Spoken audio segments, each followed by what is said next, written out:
안녕하세요. 백사호 목사입니다. 오늘은 4월 3일 월요일 고난주간 첫째 날 아침입니다. 오늘도 변함없이 말씀으로 하루를 시작하는 여러분 모두에게 크신 하나님의 복되신 은총이 함께 하시기를 바랍니다. 고난주간 첫째 날, 오늘 주신 하나님의 말씀은 마태복음 26장 57절부터 75절까지의 말씀입니다. 오늘 본문에서는 주님께서 정말 고난, 순환을 당하는 이야기가 실려 있는데요. 오늘은 대지상의 뜰에서 신문을 당하신 이야기가 본문에 실려 있습니다. 놀라운 사실 중에 하나는 예수님께서 이렇게 부당한 재판, 억울한 재판을 당하시고 신문을 당하실 때 예수님의 편에 서서 예수님이 어떤 분인지 증언해 주거나 또 부당한 재판에 대해서 반박하는 사람이 아무도 없었다는 것입니다. 예수님을 변호해 주는 사람도 아무도 없었습니다. 그렇게 많이 예수님을 따르던 사람들은 다 어디 갔는지 모르겠습니다. 특별히 예수님을 위해서 목숨까지 던지겠다고 말한 제자들도 아무도 나서서 변호하는 사람이 없었습니다. 아마도 어쩌면 겟세마네 동산에서 그날 새벽 갑작스럽게 닥친 제사장의 군속들로 인하여 두려웠기 때문에, 놀랐기 때문에 순식간에 도망가 버리면서 예수님을 변호하거나 붙들려고 또는 예수님 편에서 증인이 되려고 생각하지 못했는지도 모릅니다.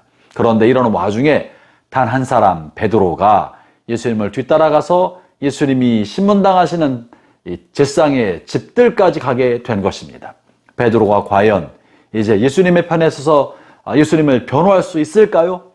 베드로는 가이사랴 빌립보 지역에서 주는 그리스도시요 살아계신 하나님의 아들이라고 선명한 신앙을 고백했던 사람 아닙니까? 더군다나 어저께 베드로는 자기는 절대 예수님을 부인하는 일이 없다고 맹세했던 사람이기도 합니다. 베드로는 과연 예수님이 신문당하는 그곳에서 예수님을 변호하고 그분을 증언할 수 있었을까요? 어떤 일이 벌어졌습니까? 오늘 본문 57절, 58절을 제가 읽어보겠습니다. 예수를 잡은 자들이 그를 끌고 대제사장 가야바에게로 가니 거기 서기관과 장로들이 모여 있더라. 베드로가 멀찍이 예수를 따라 제사장의 집들까지 가서 그 결말을 보려고 안에 들어가 하인들과 함께 앉아 있더라. 따라갔습니다.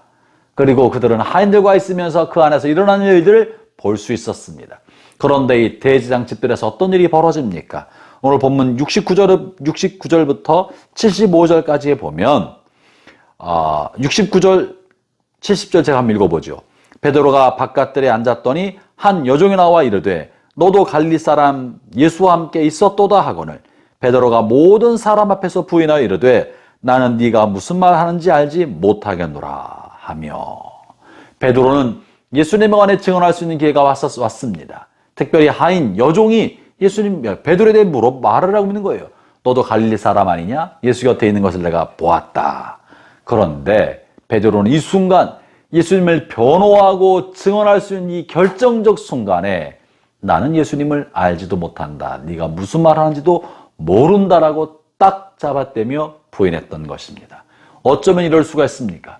불과 몇 시간 전만 해도 예수님을 위해 살겠다고 절대 부인하지 않겠다고 하고 칼을 빼어들고 제사장의 권속의 귀를 날카롭게 내리치면서 예수님을 방어하고 보호하려고 몸부림쳤던 베드로가 불과 몇 시간 만에 이것이 도대체 무슨 일입니까? 왜 그런 것입니까?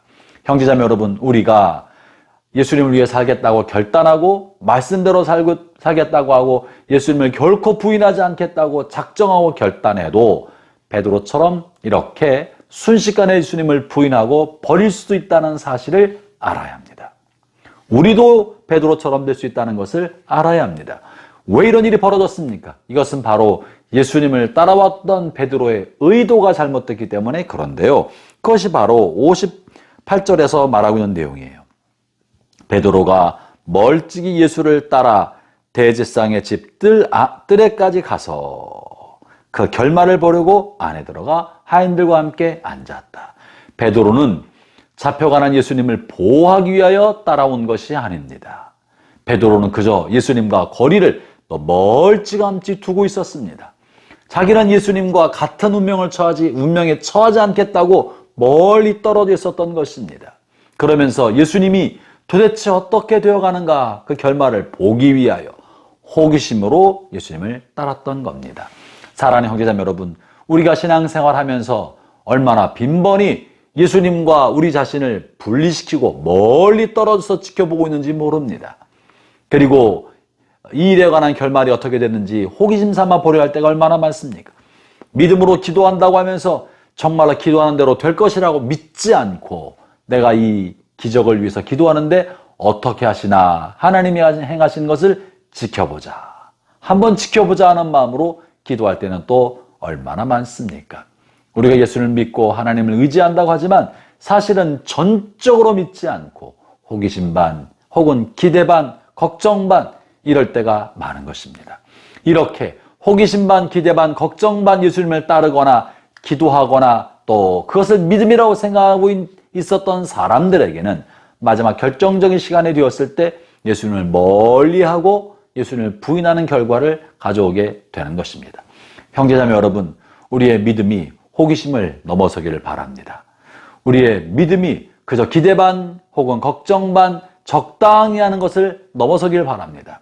저와 여러분의 신앙이 예수님과 딱 달라붙어서 예수님이 죽는 곳에 나도 죽고 예수님이 사는 곳에 나도 산다고 하는 그런 고백이 일어나기를 바랍니다.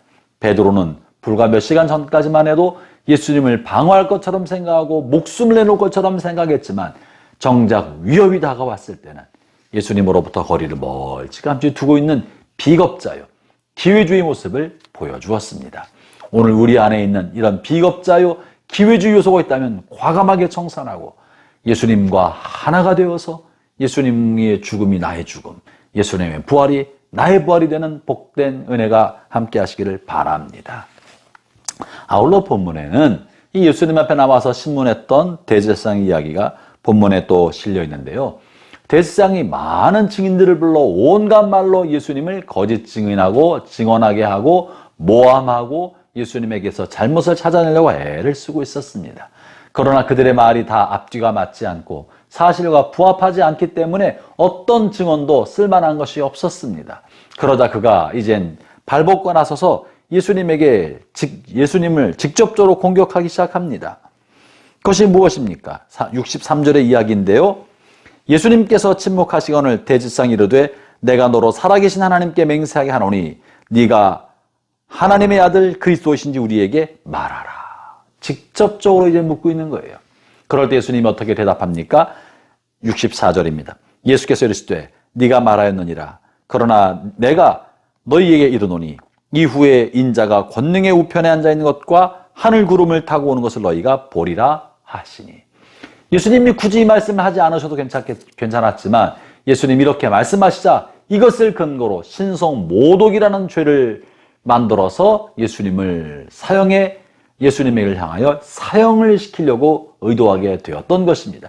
어찌 보면 예수님께서 스스로 울무 속에 들어가신 셈이에요. 그들이 원하는 말을 해준 것입니다. 스스로 울무 속에 들어가서 그들로 하여금 예수님을 죽게 만들도록 하신 것입니다. 여기에 매우 중요한 사실이 있습니다. 예수님은 그들이 부인할 수 없도록 선명하게 자신의 정체성, 자신이 누구인지를 드러내신 것입니다.